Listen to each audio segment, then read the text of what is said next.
পর্তুগালে এই কাজটি ম্যানেজ করতে আমার 4 থেকে 5 মাস কঠোর পরিশ্রম করতে হয়েছে। অনেক কষ্টের বিনিময়ে কিন্তু আমি এই কাজটি পেয়েছি।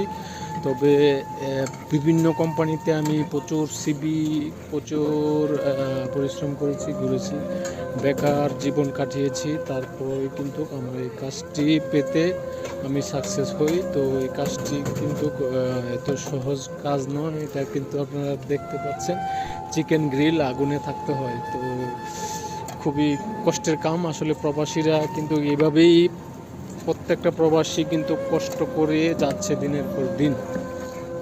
তো আমি মনে করি যে আমরা অনেকে কাজ শিখে আসি না, বিদায় অনেকে কাজ পাই না।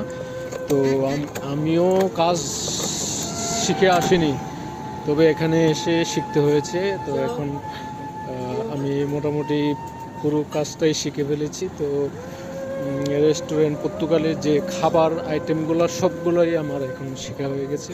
তো আপনাদের যে ভালোবাসায় দোয়া করবেন যে আমি যে এভাবে টিকে থাকতে পারি। তো আমি আপনাদেরকে বলবো যে প্রবাসে আসার আগে অন্তত কয়েকটা কাজ শিখে আসুন। যে একটা কাজে যদি আপনি কাজ না পান, অন্য আরেকটা কাজে যাতে কয়েকটা কাজ শেখা থাকলে আপনি হয়তো ইজিলি